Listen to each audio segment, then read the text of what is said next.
on remet les choses à l'endroit, parce que tout est un peu à l'envers et tout est un peu se délite et les grands piliers qui nous structurent s'effondrent les uns après les autres.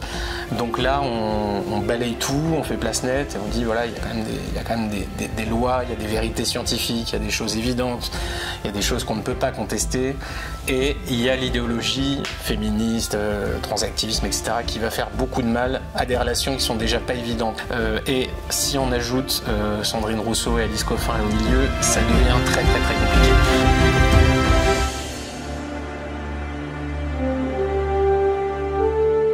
Bonjour Laurent Huberton. Bonjour. Merci beaucoup d'avoir accepté l'invitation de la chaîne Reconquête. Avec plaisir. C'était même un étonnement pour moi, je dois dire. Je vous ai vu il n'y a pas très longtemps au Palais d'Hiver pour une grande soirée organisée par Livre Noir. Il y avait beaucoup de gens de la droite de ce pays, et puis il y avait vous, et je me suis dit, alors je vous avais déjà lu, bien sûr, je connaissais votre nom, mais je me suis dit, cet homme est un conteur, en plus d'être un écrivain. Vous êtes quelqu'un de mystérieux, je ne suis pas sûr que les gens connaissent votre nom, seulement commencer par là. J'ai eu beaucoup de mal à vous joindre, on m'a dit, n'a pas de numéro de téléphone, donc vous vous protégez. Je pense que ça doit être la sensibilité des sujets que vous traitez, certainement, qui vous font faire preuve de prudence, mais peut-être pas seulement. Peut-être que votre personnalité que vous allez nous décrire éclaire aussi cette discrétion. Est-ce que vous pourriez vous présenter pour nos téléspectateurs? 70 000 abonnés pour l'instant. Hein. Pas mal. C'est vrai que je suis quelqu'un d'assez discret. C'est peut-être le côté montagnard. Je viens du Jura et il y a un côté froid et distant, on va dire, je pense, chez cette race de gens-là, et moi j'ai toujours été comme ça. J'essaie pas trop de me conformer à un rôle. Je sais qu'on aime bien le spectacle de plateau et l'extraversion médiatique, mais moi j'arrive pas à jouer ce jeu. Donc je reste à peu près fidèle à ce que je suis. Évidemment, il y a des concessions, puisqu'il faut parler, pour faire connaître son travail écrit, il faut un petit peu maîtriser le travail parlé. C'est pas du tout le même métier. Et j'essaie je m'efforce de faire connaître ce que j'écris, sans trahir ce que j'écris, puisque encore une fois, c'est pas du tout la même réflexion. Quand on parle, on est obligé de simplifier, on fait des raccourcis que je regrette souvent après coup. L'esprit de l'escalier, vous savez, quand on descend après l'interview, on se dit c'est ça que j'aurais dû dire, et ça j'aurais pas dû le dire, etc. C'est toujours trop tard, oui. C'est voilà. Alors que l'écriture permet d'avoir ce recul, et pour moi, l'écriture est la vraie conversation. C'est-à-dire qu'on monologue. Enfin, on va avoir pas un monologue, on va avoir un vrai échange. Un dialogue avec soi-même. Avec soi et avec le lecteur, et on sait qu'on va avoir une réelle qualité d'échange, bien plus que par la parole qui est brève et qui est vite oubliée. Voilà. Bon, heureusement, les vidéos sont là pour rappeler la parole précieuse. Il y a le discours et puis il y a la parole. Et j'espère que notre entretien sera plutôt du deuxième ordre que du premier, parce que le discours, en effet, passe. Et quand la parole peut parfois rester, quand elle est forte. Vous traitez des sujets extrêmement lourds. Hein. Moi, je vous ai découvert avec Orange Mécanique, comme je pense la plupart de vos lecteurs. C'était l'ensauvagement du pays, la décivilisation, ce que le président Macron appelle, je crois, déculturation. Bon, ça s'est pas arrangé depuis. Vous avez écrit ça il y a 10 ans. Vous en avez vendu beaucoup, 150, 200 000 peut-être, je ne sais pas, vous allez me corriger si je me trompe. C'est moins que Zemmour, mais quand même c'est beaucoup. C'est pas mal. Et depuis, la situation ne s'est pas arrangée. Donc vous avez fait toute une série de livres, Guérilla, 1, 2, 3, fin de partie, Game Over, pardon, en anglais. Et pourquoi vous avez décidé d'interrompre cette série pour passer au wokisme, puisque votre dernier livre, je crois, est plutôt sur le thème du wokisme que sur le thème de l'immigration, de l'islam et de l'insécurité? Il y a une part peut-être pas de hasard, mais de contingence dans mes écrits. Le premier est arrivé comme ça parce que j'étais fait diversier et je m'intéressais à ces questions-là. Et Orange Mécanique, un tableau du pays, ça s'est fait assez naturellement. Je pensais évidemment pas qu'il percerait le mur du silence imposé par les grands médias sur cette question. Il l'a fait. Oui, parce que vous étiez dans une petite maison d'édition. Hein. Oui, absolument. Une nouvelle maison d'édition. Moi-même, j'étais personne. J'étais pas connu du tout dans ce milieu. J'ai pas de réseau, de quoi que ce soit. Et donc pour moi, c'était couru d'avance. Ça allait être. Je me fais plaisir en écrivant. Je vais peut-être avoir une dizaine de lecteurs dont une bonne partie de ma famille, et c'est tout. Et non, et ça a eu vraiment un grand succès, donc qui a un peu tout précipité, c'est-à-dire que ma carrière journalistique s'est arrêtée à ce moment-là, en quelque sorte, la carrière officielle, la carrière dans les journaux normaux, on va dire. Et finalement, je suis devenu vraiment journaliste à partir de ce moment-là où j'ai pu avoir les libertés d'écrire et de travailler comme je voulais sans avoir de compte à rendre à qui que ce soit. Et donc j'ai traité les sujets qui s'imposaient. Il y a eu la France Orange Mécanique, l'insécurité. Après, il y a eu la France Big Brother, les médias. Il y a eu la France interdite, l'immigration. Enfin, tous les sujets particulièrement casse-gueule. À partir du moment où je me suis, en quelque sorte, suicidé socialement avec la France Orange Mécanique, autant continuer et autant aller jusqu'au bout et autant porter le fer dans la plaie. Et ce sujet raisonnablement sexiste, les hommes, les femmes, féminisme... On va peut-être le montrer d'ailleurs, votre livre, si vous voulez. Je vous laisse le montrer. Il est très joli, alors montrons-le, n'hésitons pas. Ah, le lion, la lionne et les lionceaux, je dois dire que c'est particulièrement réussi. Oui, bah ça montre que il y a des... Mon intérêt profond, primordial dans mon travail, c'est l'anthropologie, c'est l'homme, les femmes, et de montrer que on est dans une période d'idées, une période où la culture circule énormément, il y a beaucoup d'opinions, de connaissances superficielles qu'il convient d'adopter ou non. Et quand on creuse un petit peu sous tout ça, on se rend compte qu'il y a des motivations, y compris pour les féministes ou les activistes de ce genre, il y a des motivations profondes, instinctives qui sous-tendent leur façon de penser de surface. Et ça m'a toujours vraiment fasciné. Donc un livre sur les hommes et les femmes, quand même le cœur, le centre de la vie. Il faut être deux, il faut être un homme et une femme normalement pour se perpétuer, pour transmettre quelque chose. Ça peut aider. Et je m'étonne que dans notre époque d'hyperconnaissance, ce sujet soit souvent ignoré, même volontairement, par beaucoup de personnes qui se pensent très au courant, très informées, très réfléchies. Ils vont être spécialistes de tout un tas de choses, mais pas de ça. Et quand même, ça reste assez important. Ouais, vous remettez un peu l'église au milieu du village, on pourrait dire. Alors ça, c'est une de mes phrases favorites. C'est le gros bon sens, comme disent les Québécois. On remet les choses à l'endroit, parce que tout est un peu à l'envers et tout est un peu se délite et les grands piliers qui nous structurent s'effondrent les uns après les autres. Donc là, on balaye tout, on fait place nette et on dit voilà, il y a quand même des lois, il y a des vérités scientifiques, il y a des choses évidentes, il y a des choses qu'on ne peut pas contester, et il y a l'idéologie féministe, transactivisme, etc., qui va faire beaucoup de mal à des relations qui sont déjà pas évidentes. Les hommes et les femmes ont des différences, ont des aspirations différentes, et si on ajoute Sandrine Rousseau et Alice Coffin là au milieu, ça devient très très très compliqué. Donc il était important de remettre tout ça à plat. Donc vous avez structuré votre livre en 3 parties. La première, c'est effectivement ce que vous dites, les hommes et les femmes. La deuxième, c'est le féminisme. C'est vraiment centré là-dessus. Ça m'a beaucoup plu cette partie-là. Elle est extrêmement drôle. En plus, vous avez un style flamboyant, je vous le disais en off tout à l'heure, qui fait qu'il y a un contraste entre la lourdeur du sujet et puis la légèreté de l'écriture. Moi, me plaît toujours beaucoup ce contraste, ce jeu d'ombre et de lumière. Et puis il y a une troisième partie qui sont les solutions. Alors ça, je l'ai pas lu. J'attendais qu'on se voit, parce que je voudrais que vous donniez, vous, les solutions que vous avez envie de dévoiler, parce qu'on ne veut pas spoiler non plus le livre en bon français, mais celles que vous avez envie de donner à nos spectateurs. Moi, je la lirai évidemment ensuite, mais je n'avais pas envie de la lire avant de vous rencontrer. Intéressante démarche. Moi, mon obsession de ces dernières années, elle est toujours de ramener le lecteur à sa responsabilité. Parce que très souvent en France, quand on vous demande des solutions, on vous demande que faire. Moi, on me le demande souvent.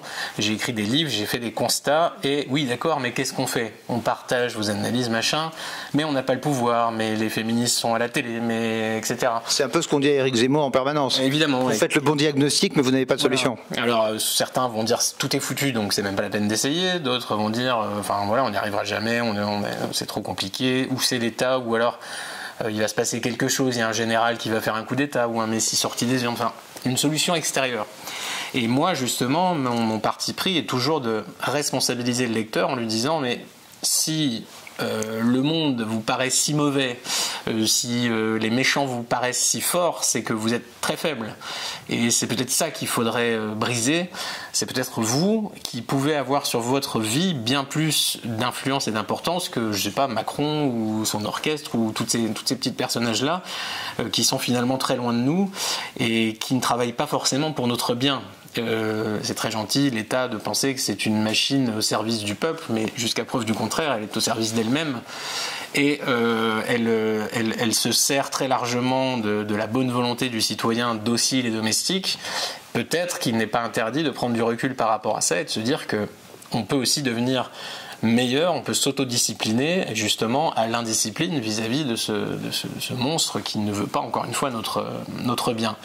Vous êtes un peu américain finalement, vous avez un petit côté libertarien, non? Je sais que voilà, ce sont des choses qui peuvent exister. Contre l'État. Mais, les racines du discours libertarien viennent quand même de Français. De Bastia par exemple, qui était allé extrêmement loin dans ces réflexions-là, et je crois pas que ça nécessite une origine, parce que malheureusement en France, quand on vous dit c'est un peu américain, vous avez une bonne partie du public qui va fermer les écoutilles en disant c'est Satan, c'est McDo. Bon, je retire alors. Non, mais je comprends très bien l'allusion. Moi, j'essaie de pas dire, je sais pas, je suis libéral, je suis machin, parce que personne ne définit ces choses de la même manière. Et je suis très surpris qu'en France, la définition même du libéralisme ne soit jamais comprise ou partagée ou entendue de la même façon. Je vous disais ça parce que sur votre fiche Wikipédia, je ne sais pas qui l'a rédigé, il y a marqué libertarien conservateur, si j'ai bien lu. Alors j'ai vu ça aussi, je sais pas du tout. Ça m'a surpris, j'avais jamais entendu cette expression avant. Je suis pas sûr de l'avoir déjà entendu non plus, mais alors pourquoi pas. Moi je suis effectivement pour un État réduit au minimum, et encore une fois, plus l'État est fort, plus le peuple est faible, donc c'est pas très bon signe. Et je suis intégralement contre la redistribution, contre la spoliation du citoyen par l'impôt, enfin contre un tas de choses qui peuvent m'apparenter à ces courants de pensée. Mais je veux pas être réduit à ce genre de cases parce que dans beaucoup de... Comment dire ? La population qui essaie de se structurer politiquement va utiliser ce genre de cases pour éliminer quelqu'un ou pour adhérer à quelqu'un. Et moi, je suis pas un gourou. Je veux pas qu'on me suive parce que j'ai l'étiquette ou qu'on me crache dessus parce que j'ai l'étiquette. J'essaie d'initier des réflexions, et en dehors de tous ces chants, ces machins un peu stériles et dogmatiques, de dire oui mais il y a les cathos, il y a les anti-cathos, il y a les machins. Non, on peut essayer de dépasser ça, de porter une réflexion un peu plus profonde, une vraie réflexion justement, parce que quand on a besoin de l'étiquette, c'est qu'on ne veut pas justement s'aventurer dans l'introspection, la remise en question, penser contre soi. Donc ça, voilà, c'est en quelque sorte mon combat pour la libération des esprits, pour l'esprit critique. Vous êtes un homme libre, mais vous êtes très très dur. Vous êtes dur avec l'État, mais pas seulement. Vous êtes dur avec les féministes, bien sûr. Vous êtes dur avec les transgenres et toutes ces nouvelles théories. Vous êtes dur avec les antiracistes. Mais vous êtes dur avec les hommes aussi, avec les occidentaux, avec les babtous fragiles, comme dirait Zemmour, reprenant le vocable des Africains qui vivent ici, c'est-à-dire les petits blancs occidentaux qui finalement n'ont plus les armes pour se défendre et n'ont même plus la volonté de le faire. Vous êtes dur avec eux. Je suis même très dur avec moi-même, au premier chef. Et c'est pour ça peut-être que je suis dur aussi avec les autres, parce que quand on me demande que faire, j'ai toujours envie de répondre, mais que faites-vous concrètement ? Et souvent, la réponse est proche de rien. Et on peut faire beaucoup plus quand même. Même moi, je me reproche souvent de ne pas avoir écrit plus de livres, de ne pas avoir été meilleur, plus convaincant, de ne pas avoir su trouver... Vous êtes à quoi, 12 livres 10 un par an, oui, c'est ça. Ça doit faire... on doit être à 12 ou 13, peut-être même. Et oui, j'ai perdu le compte, parce que je pense déjà au prochain. C'est bon signe, ça. Oui, c'est plutôt bon signe. Mais en tout cas, si...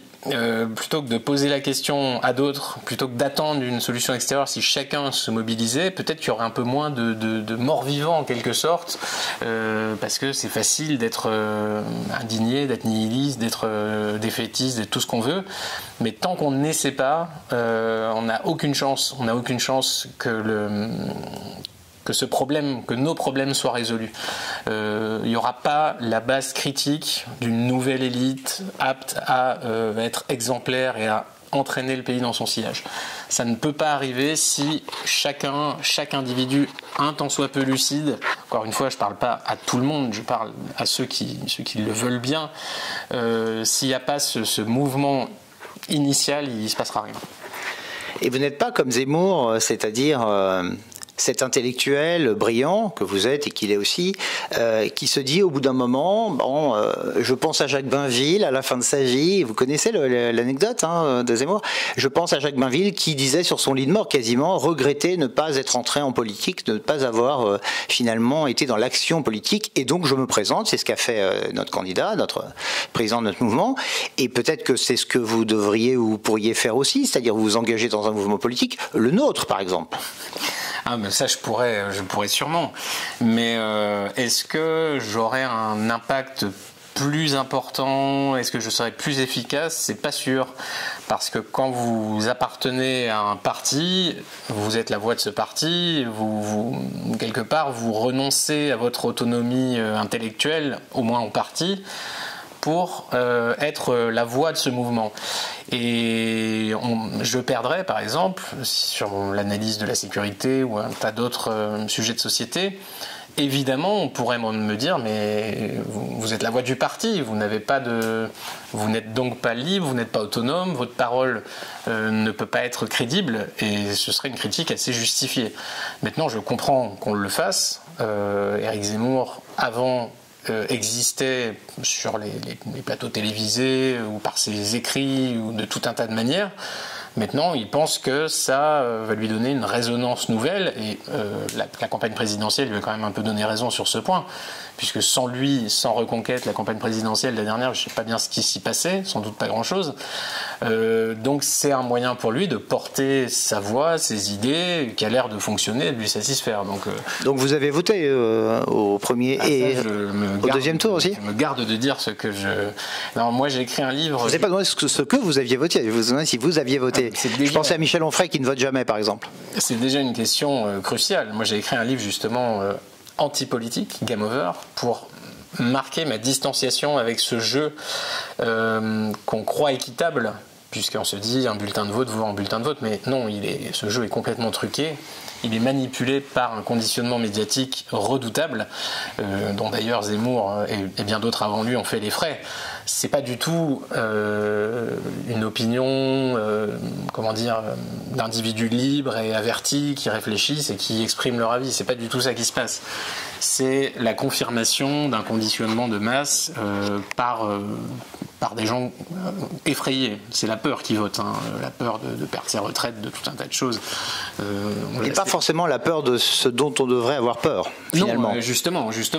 C'est marrant, ce qu'on dit toujours ça. Les Zemmour et d'autres sont accusés de jouer sur les peurs, alors que le système médiatique passe son temps à terroriser les lecteurs en lui disant si votre seule peur, c'est que Zemmour ou Le Pen ou je sais pas des méchants, des mauvais candidats gagnent. Là, oui, là, ce sera le pays sera endetté, vous aurez de l'insécurité, vous aurez du terrorisme. Enfin, c'est un réflexe domestique. Il a peur, il préfère le troupeau à la réalité, même si la réalité, on sait bien, des fois, elle est inconfortable, elle est difficile à regarder. Et donc, il va préférer suivre. Et malheureusement, il va voter pour. Il va voter pour sa propre mise à mort, en quelque sorte. Vous êtes pessimiste alors sur l'avenir des candidats comme le nôtre, et des candidats, on va dire, disruptifs, mais qui disent la vérité aux gens et qui ne se contentent pas de les caresser dans le sens du poil ou de leur faire miroiter ou de leur faire peur avec des choses qui sont accessoires et accessoiriser l'essentiel. Vous êtes pessimiste là-dessus ou vous pensez qu'il y a une solution ? Je pense que ça a déjà existé et qu'on a vu que le système avait quand même une grande force, même quand de tels candidats parvenaient à gagner, ils étaient ensuite digérés petit à petit, et finalement le système allait encore beaucoup plus loin qu'il n'était déjà allé avant. Vous pensez à qui ?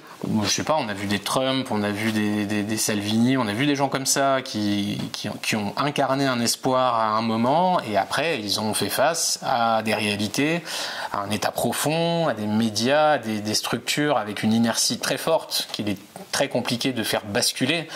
Peut-être que le moment n'était pas venu, peut-être que la population justement s'est trop reposée sur ce miracle extérieur sans s'investir suffisamment pour renverser complètement ces structures de conditionnement.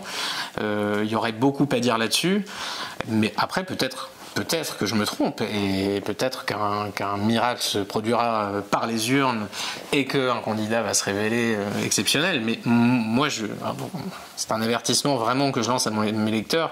Ça ne se passera pas. Ça, c'est vraiment. Vous pouvez jouer votre vie là-dessus. C'est ce que vous faites. C'est ce qu'on a toujours fait depuis des années et des années. Mais pour moi, c'est vraiment, voilà, comme jouer à la machine à sous toute sa vie en espérant uniquement vivre avec ça.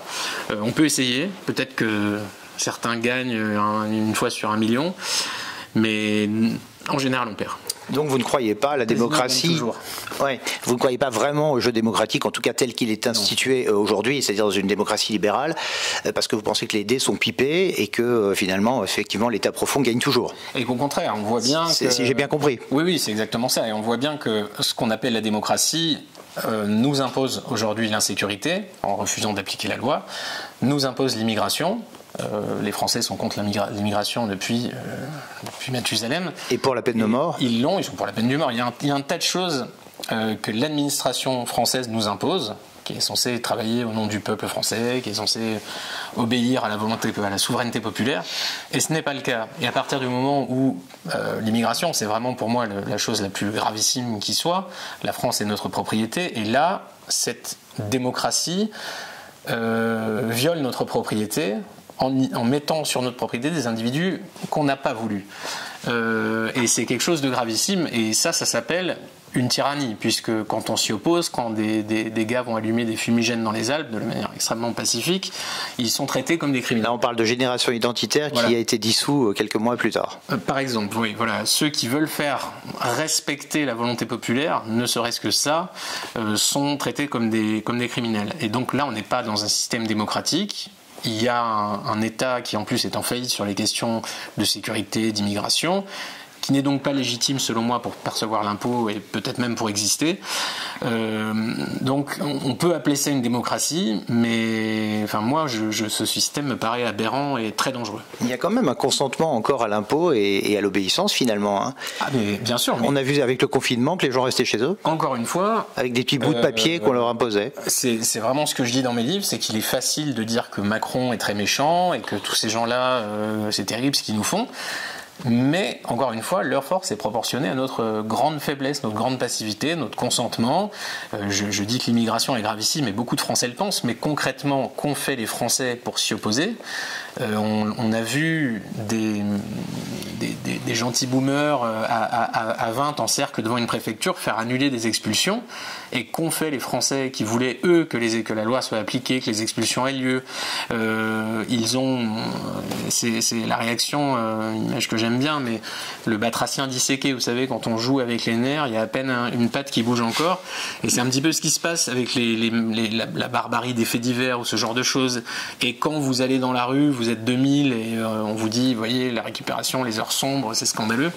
Et on en est là. Donc le Français, malheureusement, n'a jamais été à la hauteur de la gravité de l'enjeu historique. Et il se repose encore une fois sur la figure légendaire, je sais pas, d'un De Gaulle ou de je sais pas quoi, pourvu que lui puisse rester devant sa télé et regarder tout ça. Bon, en même temps, Marine Le Pen fait 42% au deuxième tour, elle monte à chaque élection, elle va peut-être finir par dépasser les 50. C'est très possible qu'elle dépasse les 50, mais après, est-ce que ça changera drastiquement la situation ? On ne sait pas. Et moi, je ne la connais pas, je ne sais pas de quoi elle est capable. Et encore une fois, ça me paraît présomptueux de tout miser sur une élection, alors que je ne sais pas combien de gens ont voté Sarkozy en croyant en la fermeté de Sarkozy, Chirac avant lui, et bien d'autres, et il y a eu des places coiffes, on en a vu. Et tous ces gens qui ont quand même une mémoire un petit poisson rouge là dans son bocal, le tour du salon est vite fait, on a vite oublié la suite de l'histoire. On veut croire à chaque fois, c'est presque touchant. À l'homme providentiel. Façon Alain Juppé, on veut croire, et donc on refuse d'abdiquer. Et malheureusement, cet espoir sent quand même très fort la naphtaline, parce qu'à chaque fois qu'on diffère comme ça notre propre réaction, on se donne une situation à venir encore plus pénible, encore plus douloureuse. Donc Zemmour a eu tort de créer un nouveau parti politique parce que ça sert à rien. Je pense qu'il est très utile. Lui, il continue à faire ce qu'il fait bien, c'est-à-dire à diffuser un message de manière efficace. Il le faisait déjà très bien à l'époque de Ruquier, avant qu'il se fasse virer, etc., et sur les plateaux médiatiques. Et là, avec cette nouvelle façon de faire, il s'impose encore un peu plus dans le débat public. Les médias sont un petit peu plus obligés de lui donner la parole. Il fait 7%. Je sais que certains ont été très déçus, mais c'est un score quand même non négligeable pour un premier candidat. Inédit. Jamais vu pour une première candidature. François Bayrou, quand il avait fait ça à l'époque, brûler des cierges, il était très très heureux. Et donc il permet à son message, à sa fonction je sais pas, il va initier dans beaucoup d'esprits une réflexion, un éveil, et il permet à son message d'exister. Donc c'est une façon de faire de la reconquête culturelle, mais est-ce que lui-même pense qu'il va renverser la table par la voie des urnes? Je ne sais pas. En tout cas, il va essayer d'y contribuer. Donc c'est plus une caisse de résonance pour vous, la création d'un parti politique, qu'un moyen pour arriver au pouvoir. Je pense de toute façon c'est essentiel qu'on fasse de la politique ou non. L'important va être d'essayer d'initier chez nos sardines concitoyennes ce fameux virage qui est déjà un petit peu dans beaucoup de têtes quand même, puisque je pense que si on interroge un Français, c'est ça qui est intéressant, sur les idées de Zemmour, sans lui dire que ce sont les idées de Zemmour, mais simplement... ils votent pour. Ils sont... voilà, une énorme majorité vont suivre. Toutes les enquêtes le montrent. L'effet de la diabolisation est encore très pesant jusque dans l'isoloir, jusque dans beaucoup de cerveaux. Par contre, les populations sont ce qu'elles sont, et s'il y a un mouvement brusque de troupeaux, on va voir que ce mouvement peut avoir une ampleur vraiment très puissante, même dans les cercles de pouvoir qui nous sont habituellement hostiles, par exemple les médias, la culture, etc. Tout le monde, tout d'un coup, va se décréter radicalement contre l'immigration et tout ça, en disant j'ai toujours été comme ça, parce que tout le monde le pense maintenant.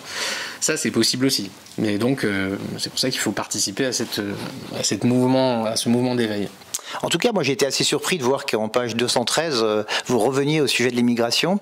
J'ai attendu jusqu'à la page 213, je me suis un peu impatienté. Après, je me suis dit, je ne le trouverai pas, finalement, il parle d'autre chose.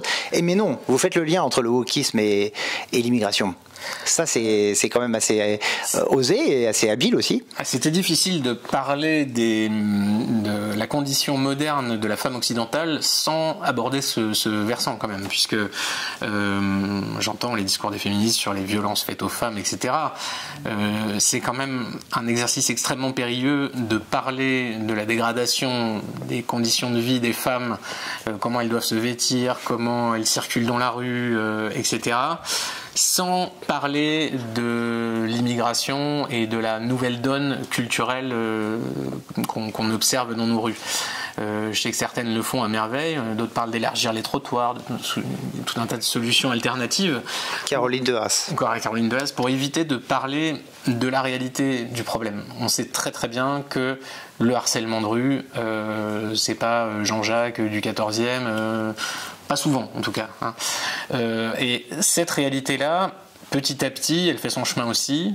Et je pense que les femmes, pour le coup, même encore peut-être plus que les hommes, y sont sensibles parce qu'elles y sont confrontées de plus en plus. Et ça devient difficile de toujours nier la réalité. Donc c'était important de parler de ça aussi, c'est-à-dire changer la population, changer les mœurs du pays, changer sa culture, son regard de la femme. Et quand on accueille des réfugiés qui viennent de pays où la pédophilie est plutôt jouable, où on lapide des femmes parce qu'elles éternuent, enfin, genre de, vous voyez, eh bien, il faut s'attendre à des conséquences extrêmement directes et claires pour des femmes qui n'ont pas été habituées à cela. Donc voilà, chacun doit assumer ses responsabilités. Vous voulez cette immigration, et ben vous avez ce qui va avec. Et votre pays va devenir ça. Donc peut-être vous avez très envie de ça, mais moi je vous invite plutôt à aller dans ces pays-là, vous y installer, voilà, peut-être ce sera très bien pour vous. Et nous, on a aussi le droit de faire en sorte que notre pays reste ce qu'il est. Ah oui, ça, les us et coutumes et la loi, c'est pas la même chose. Voilà. Et le respect de la loi, ça suffit pas en fait. Et il suffit d'aller dans les tribunaux, d'assister aux audiences concernant ces petits, ces petits accidents du vivre ensemble pour se rendre compte à quel point il y a un décalage qui va être impossible à résoudre, ou alors en tout cas il va se résoudre au détriment extrême des uns ou des autres. Donc parce que c'est trop là l'écart. Donc il faut être conscient de ça, et je pense que les féministes dignes de ce nom devraient évidemment s'intéresser à ça avant de parler des cartables roses et bleus et de la langue inclusive, par exemple. Ouais, vous êtes un anthropologue de formation, je crois. Hein. Vous avez fait, vous êtes journaliste aussi. Vous avez une excellente école de journalisme à Lille, l'ESJ, si ma mémoire est bonne. Mais dans votre livre, on sent aussi le sociologue, en tout cas celui qui prétend à la sociologie, à l'anthropologie aussi, et même peut-être, on pourrait dire, je sais pas, d'autres sciences en fait qui ramènent à l'être humain. Alors parfois, vous citez des chiffres qui sont étonnants. Alors il n'y a pas seulement la taille du sexe des hommes qui a augmenté. Hein. Il y a aussi le nombre d'immigrés, parce que il y a un chiffre qui m'a absolument marqué, je ne sais pas si vous en êtes sûr et si vous en souvenez, c'est 19 millions de personnes habitant en France issues de l'immigration sur 3 générations. Alors, ça m'a bluffé ce chiffre. C'est plus 19 millions sur 70 en fait. Ouais, c'est plus que 3 générations, c'est sur vraiment l'intégralité des personnes qui ont une ancestralité. Vous êtes sûr du chiffre? Parce que c'est bluffant. Alors il faudrait que je vérifie, mais dans la France interdite, qui date déjà un petit peu, et selon les dernières actualisations de l'INSEE, mais le chiffre est assez élevé. C'est une question de pyramide des âges aussi, c'est-à-dire que sur les naissances, la proportion d'individus aux origines extra-européennes est vraiment extrêmement élevée. Elle est de plus en plus, évidemment, puisqu'il y a de plus en plus d'immigrés, de plus en plus de descendants d'immigrés, etc., etc. Ils ont une fécondité qui est beaucoup plus élevée que les autochtones, les autochtones. Donc forcément, la population change. Ça, c'est un fait, et que même l'INSEE est bien obligé de le reconnaître. On vous dira que certains vous diront que c'est de la créolisation et que c'est une bonne nouvelle. Mais ça a des conséquences. Ça veut dire que si vous changez la population, vous changez son expression culturelle, vous changez sa civilisation, son art de vivre, ce sera autre chose. En fait, tout le monde est d'accord sur le grand remplacement, simplement on ne l'appelle pas de la même façon. Oui, c'est ça. Alors, c'est-à-dire que si vous l'appelez grand remplacement, vous allez à la 17e chambre, et si vous l'appelez créolisation, on tape des mains et c'est génial. Chacun voit ça comme il veut. Mais il faut être lucide. Moi, c'est pour ça que l'anthropologie m'intéresse, c'est parce qu'on est une biologie, on est des gènes, et notre nature est extrêmement importante. Et malheureusement, l'intelligentsia française va tout axé sur le côté c'est social. L'être humain est une feuille blanche et on peut faire de n'importe qui n'importe quoi. Et c'est aussi à cause d'une telle croyance aberrante qu'on en est là aujourd'hui, qu'on se dit que les hommes et les femmes peuvent s'interchanger, que les immigrés ça vaut absolument les natifs gaulois. Et moi je ne pense pas. Et je pense à un message qui est audible, qui correspond au bon sens, à la fameuse église au centre du village, mais qu'il y a cette incitation, cette campagne de terreur médiatique un peu permanente, le chantage à l'extrême droite, qui vous fait comprendre que si vous pensez ça, si vous raisonnez comme Pépé ou comme vos ancêtres l'ont toujours fait, eh bien vous êtes l'incarnation du mal et les heures sombres, etc. etc. Donc on essaie comme ça de castrer les esprits et d'interdire la souveraineté intellectuelle. Ouais. On est même le fils d'Hitler, comme dirait Michel Onfray, assez vite. Oui, absolument. Mais ça on passe assez vite les étapes. Il n'y a aucun... Là, pour le coup, c'est l'autoroute. Bon, vous avez une bibliographie très très complète, hein. C'est impressionnant, la bibliographie de votre dernier livre, sexiste mais pas trop, c'est ça? Raisonnablement sexiste. Raisonnablement sexiste. Ça aurait pu marcher aussi. Oui, je m'étais amusé à en trouver d'autres, des titres. Vous avez une bibliographie très, très complète. J'ai pas vu le premier sexe d'Éric Zemmour dans la bibliographie. J'étais étonné parce qu'il a 15 ans et vous en arrivez presque à la même conclusion que lui.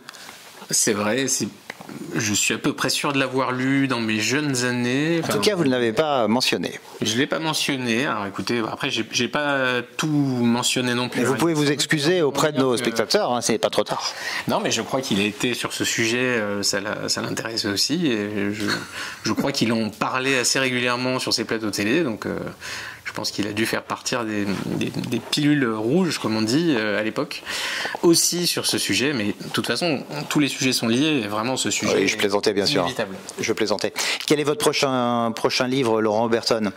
Alors, je commence à y voir un peu plus clair et je pense que ce sera un petit peu une suite. J'avais écrit Éloge de la force, encore une fois pour mobiliser l'individu, et ce livre était plus théorique que pratique.